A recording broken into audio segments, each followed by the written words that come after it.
નમસ્કાર મિત્રો સ્વાગત છે તમારું અમારી યુટ્યુબ ચેનલમાં। મિત્રો આજના વેધર એનાલિસિસમાં વાત કરીશું આજે તારીખ 18 જૂનથી લઈને 30 જૂન સુધી ગુજરાતમાં કેવું રહેશે હવામાન, શું છે આવનારા દિવસોમાં ગુજરાતમાં વરસાદની પરિસ્થિતિ, કઈ સિસ્ટમ નવી બનશે, દક્ષિણ ભારત સહિત ઉત્તર ભારત, પૂર્વ ભારત, પશ્ચિમ ભારત અને દક્ષિણ ભારતમાં ક્યાં ક્યાં પડી શકે છે વરસાદ, તમામ પ્રકારની માહિતી આ એક વિડીયોમાં આપી દઈશું।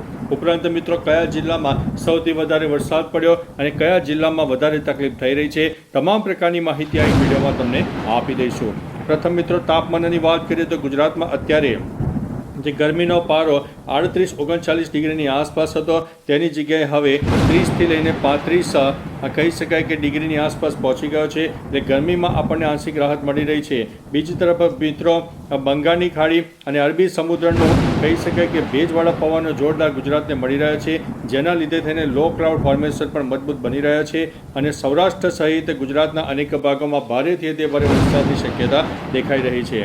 હવે મિત્રો કઈ સિસ્ટમ અત્યારે કામ કરી રહી છે તેની સંપૂર્ણ માહિતી તમને આપી દઈએ તો અત્યારે અરબી સમુદ્રમાં એક લો પ્રેશર સિસ્ટમ સક્રિય થયું છે, જેની અસર સૌરાષ્ટ્રના દક્ષિણ તરફનો વિસ્તાર હોય, પશ્ચિમ તરફનો વિસ્તાર હોય તેમાં ખાસ કરીને વરસાદની શક્યતા છે। આજે તારીખ 18મી જૂન છે તો 18 જૂને આજ રોજ ભાવનગર કહી શકાય, અમરેલી કહી શકાય, ગીર સોમનાથ હોય, જુનાગઢ હોય, પોરબંદર, દેવભૂમિ, દ્વારકા હોય, જામનગર હોય, ઉપરાંત રાજકોટ અને બોટાદ સહિત અનેક વિસ્તારમાં ભારેથી અતિ ભારે વરસાદ થઈ શકે છે, જ્યારે ઉત્તર ગુજરાત, મધ્ય ગુજરાત અને દક્ષિણ ગુજરાતમાં સામાન્ય વરસાદનું જોર ઘટી શકે છે।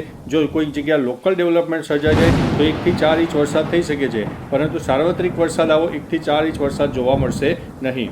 એટલે કે મિત્રો અત્યારે જ્યારે અરબી સમુદ્ર ખાસ કરીને એક્ટિવ થયો છે, બંગાળની ખાડી પણ એક્ટિવ થઈ છે, ઉત્તર ભારતના ઉત્તરી પટ્ટામાં WD સક્રિય થયું છે, એટલે ત્રણેય જે સિસ્ટમો છે તેના ભાગરૂપે થઈને મધ્ય ભારત હવે એક્ટિવ થવાનો છે।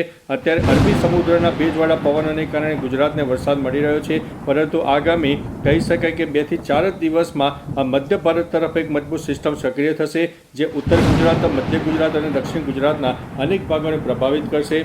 ઉપરાંત દક્ષિણ ગુજરાતથી લઈને કેરળ સુધી એક વરસાદી ટ્રફ રેખા પણ સર્જાઈ જશે, જેના ભાગરૂપે તેને ગુજરાતમાં એક સાર્વત્રિક વરસાદનો માહોલ 30 જૂન સુધી હજુ પણ આપણને જોવા મળે તેવી શક્યતા છે। વચ્ચે 1-2 દિવસ વરસાદે થોડો વિરામ લે તેવી પણ શક્યતા છે, પરંતુ એકંદરે ગુજરાતમાં સારામાં સારા વરસાદના એંધાણ છે, પરંતુ કોઈ જગ્યાએ તો 10થી લઈને 18 ઇંચ સુધીના વરસાદ થાય, જેમાં સૌરાષ્ટ્રને 1 નંબર ઉપર ગણીને ચાલવો।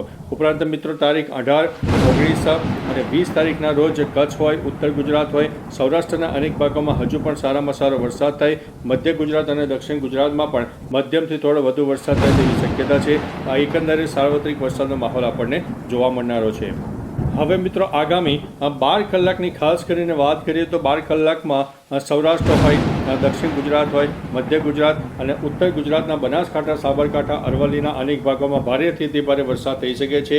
નદીઓ ગાંડીતુર બને, ડેમોમાં ભયંકર પાણીની આવક થાય અને જાણે કે ડેમો 50% સુધી ભરાઈ જાય તેવી શક્યતા છે, કે કારણ કે ફક્ત ગુજરાતનો જ વરસાદ નહીં પરંતુ ઉપરવાસમાં થયેલા વરસાદને કારણે પાણીમાં આવક પણ થઈ રહી છે અને અત્યારે ડેમોમાં ખોલવાની પરિસ્થિતિ પણ સર્જાય તેવી પણ પરિસ્થિતિનું નિર્માણ થયું છે। બીજી તરફ મિત્રો આગામી 24 કલાકની ખાસ વાત કરીએ તો આગામી 24 કલાક પણ મધ્ય ભારત સહિત રાજસ્થાનના અનેક ભાગો અને ગુજરાતના પૂર્વ તરફના વિસ્તારો જેમાં બનાસકાંઠા, સાબરકાંઠા, મહેસાણા, અરવલ્લી, મહીસાગર, દાહોદ, પંચમહાલ, છોટાઉદેપુર, વડોદરા, ભરૂચ, નર્મદા, આણંદ, ખેડા, સુરત, તાપી, ડાંગ, નવસારી અને વલસાડ સહિત અનેક વિસ્તારમાં ભારેથી અતિ ભારે વરસાદ થાય। સૌરાષ્ટ્રના દક્ષિણ તરફના વિસ્તાર અને પશ્ચિમ તરફના વિસ્તારમાં વધુ વરસાદની શક્યતા છે, પૂર્વ તરફના વિસ્તારમાં વરસાદ થોડો વિરામ લે તેવી શક્યતા દેખાઈ રહી છે। આગામી 2 દિવસની વાત કરીએ તો મોટી સિસ્ટમમાં સક્રિય થઈ ગઈ છે, જે તમે જોઈ શકો છો। મોટી સિસ્ટમ મધ્ય ભારત તરફ એક્ટિવ, જેમાં આપણે જણાવ્યું તે પ્રમાણે આ જે નિશાની કરી છે ત્રણ વિસ્તારને વરસાદ આવરી લે। ત્યારબાદ મિત્રો આગામી 4 દિવસની વાત કરીએ તો આગામી 4 દિવસે ધીમે ધીમે મધ્ય ભારત સહિત ઉત્તર ભારત પણ એક્ટિવ થાય, જેના ભાગરૂપે થઈને ગુજરાતમાં પણ વરસાદની શક્યતા છે। દક્ષિણ ગુજરાતથી લઈને કેરળ સુધી વરસાદની ટ્રફ રેખા ચાલુ રહેશે, એટલે લાંબા ગાળાની ટ્રફ રેખા છે અને આવનારા દિવસોમાં હજુ પણ વરસાદ મળી શકે છે। આગામી 8 દિવસનો સેટેલાઇટ ઇમેજ જોઈએ તો ઉત્તર ભારત સૌથી વધારે એક્ટિવ, મધ્ય ભારત પણ એક્ટિવ, દક્ષિણ ભારત પણ એક્ટિવ રહેશે, જેના ભાગરૂપે તેને ગુજરાતમાં ભેજવાળા પવનો અને વરસાદની શક્યતા વધુ છે અને આ વખતે કચ્છ હોય, ઉત્તર ગુજરાતના અનેક ભાગોને પણ વરસાદ મળી જવાનો છે, એટલે 30 જૂન સુધીમાં સાર્વત્રિક વરસાદનો માહોલ સર્જાશે અને કહી શકાય કે ચોમાસાનો જે આપણે સામાન્ય કરતાં વધુ વરસાદની આગાહી કરી છે, જેમાં 104%થી વધુ વરસાદ થાય તેવી શક્યતા છે. અને આજે 30 જૂન સુધીનો રાઉન્ડ આવશે, તેની અંદર આપણને ચોમાસાનો અંદાજિત 10થી લઈને 15% વરસાદ મળી જાય તેવી સંભાવના દેખાઈ રહી છે. બાકી મિત્રો, તમારા વિસ્તારમાં વાતાવરણ કેવું છે તે પણ જોડે જોડે માહિતી આપતા રહેજો. હવે મિત્રો, એક રેઇન બેઝ ફોર્મેશનના માધ્યમથી પણ તમને એક સમજાવવાનો પ્રયત્ન કરીશું કે ગુજરાતમાં વરસાદની શક્યતા કેટલી રહેલી છે. તમે જોઈ શકો છો કે લો ક્લાઉડ ફોર્મેશન અને વરસાદી વાતાવરણ આપણને સૌરાષ્ટ્ર હોય, દક્ષિણ ગુજરાત હોય, મધ્ય ગુજરાતના અનેક ભાગોમાં જોવા મળશે. આ વખતે રાજસ્થાનની વારી છે. 30 જૂન સુધીમાં રાજસ્થાનના પણ અનેક ભાગોમાં જોરદાર વરસાદ થાય, જેમાં મધ્યપ્રદેશ સહિત ઉત્તર પ્રદેશના પણ અનેક ભાગોમાં વરસાદની શક્યતા રહેલી છે. આવનારા દિવસો એટલે કે તારીખ મિત્રો 21 અથવા તો 22 જૂનથી ફરીથી એક વરસાદનો રાઉન્ડ આવી શકે છે, જેમાં મધ્ય ભારત તરફ એક મોટી સિસ્ટમ સક્રિય થાય, જે રાજસ્થાન અને ગુજરાતને પણ ગમરોળશે.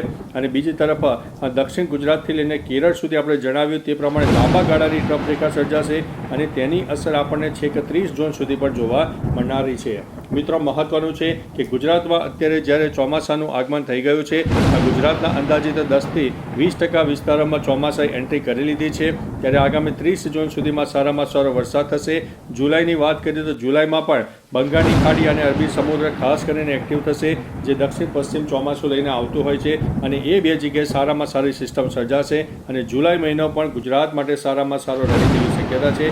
વચ્ચે કોઈ દિવસે વરસાદ વિરામ લે, પરંતુ એકંદરે સાર્વત્રિક વરસાદ સર્જાશે. 104%થી વધુ વરસાદ મળે, એટલે કે સામાન્ય કરતાં વધુ વરસાદ ચોમાસામાં મળી જાય તેવી સંભાવના હાલ દેખાઈ રહી છે. બાકી મિત્રો, તારીખ 25 તારીખે પણ તમે જોઈ શકો છો કે 25 તારીખે પણ મધ્ય ભારત સહિત ઉત્તર ભારત એક્ટિવ રહે. ગુજરાતમાં પણ અત્યારે તમને સેટેલાઇટ બેઝના માધ્યમથી નહીં દેખાય, પરંતુ ગુજરાતમાં પણ ઉત્તર ગુજરાત હોય, મધ્ય ગુજરાત હોય, દક્ષિણ ગુજરાત, સૌરાષ્ટ્ર અને કચ્છના અનેક ભાગોમાં મેઘતાંડવ થશે. અત્યારે સિસ્ટમ ચોક્કસથી નહીં દેખાય મિત્રો, પરંતુ આ જે સિસ્ટમ બનવાની છે 22થી લઈને 28 અથવા તો 30 તારીખનું જે સેશન છે તેમાં એક મજબૂત સિસ્ટમ સક્રિય થશે, જેમાં આ વખતે ઉત્તર ગુજરાતનો વારો આવશે, મધ્ય ગુજરાતનો પણ વારો આવી જવાનો છે. એકંદરે મિત્રો, તમારા વિસ્તારમાં પણ કેવો વરસાદી માહોલ છે, તમામ પ્રકારની માહિતી પણ જોડે જોડે આપતા રહેજો.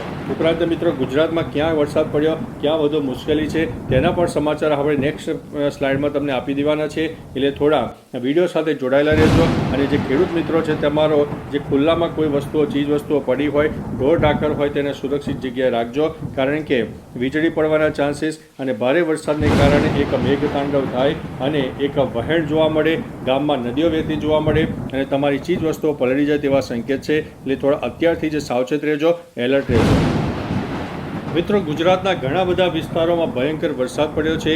ખાસ કરીને મિત્રો, હળવદના ઘનશ્યામપુર પાસે નાળામાં ફસાયેલા 14 વિદ્યાર્થીઓનું રેસ્ક્યુ કરવામાં આવ્યું છે. ગોકળ ગતિએ ચાલતી પુલની કામગીરીથી સ્થિતિ અત્યારે વિકટ બની છે અને અત્યારે વિદ્યાર્થીઓ સહિત ગ્રામજનો મુશ્કેલીમાં મુકાયા છે. મિત્રો, અન્ય મહત્વના સમાચારની વાત કરીએ તો હળવદથી સરા વચ્ચે દીઘડિયાની નદી બે કાંઠે વહેતી થઈ છે. વાહન વ્યવહાર પણ બંધ થઈ ગયો છે. હળવદ તાલુકાના શક્તિધામમાં દીઘડિયા બ્રહ્માણી નદી રૌદ્ર સ્વરૂપે જોવા મળી. આજુબાજુના વિસ્તારો સંપર્ક વિહોણા પણ બન્યા છે. મિત્રો, અન્ય મહત્વના સમાચારની વાત કરીએ તો આણંદ જિલ્લામાં સાર્વત્રિક વરસાદનો મેઘમહેર જોવા મળ્યો. આણંદમાં 2 ઇંચ વરસાદથી ઠેર ઠેર પાણી ભરાઈ ગયા. વૃક્ષો પણ ધરાશાયી થયા હોવાની ઘટનાઓ સામે આવી. પેટલાદ, ખંભાત અને બોરસદમાં તો 3 ઇંચ જેટલો વરસાદ ખાબકી ગયો છે. આણંદમાં 2 સ્થળે ઝાડ પડતા ટ્રાફિક જામ સર્જાઈ ગયો. શહેરના નીચાણવાળા વિસ્તારો અને સોસાયટીઓમાં પાણી ભરાઈ ગયા હતા અને તંત્રની પ્રી મોન્સૂન એક્ટિવિટી ઉપર અત્યારે સવાલો પણ ઊભા થઈ રહ્યા છે. મિત્રો, અન્ય મહત્વના સમાચારની વાત કરીએ તો સતત બીજા દિવસે વરસાદી વાતાવરણ જોવા મળ્યું. ગુજરાતમાં એક સાર્વત્રિક વરસાદનો માહોલ સર્જાયો. નિકોલમાં 1.25 ઇંચ, વટવામાં 1 ઇંચ અને સરેરાશ 16 મિલીમીટર વરસાદ પડી ગયો.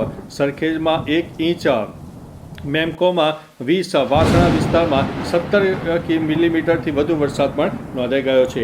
મિત્રો, મહત્વનું છે કે વધારે વરસાદને કારણે એસટી બસ સહિત ખાનગી વાહનો પણ પાણીમાં ગરકાવ થઈ ગયા હતા અને ઠેર ઠેર ખાડાને કારણે વાહનો પણ ફસાઈ જવાની ઘટનાઓ પણ બની રહી છે.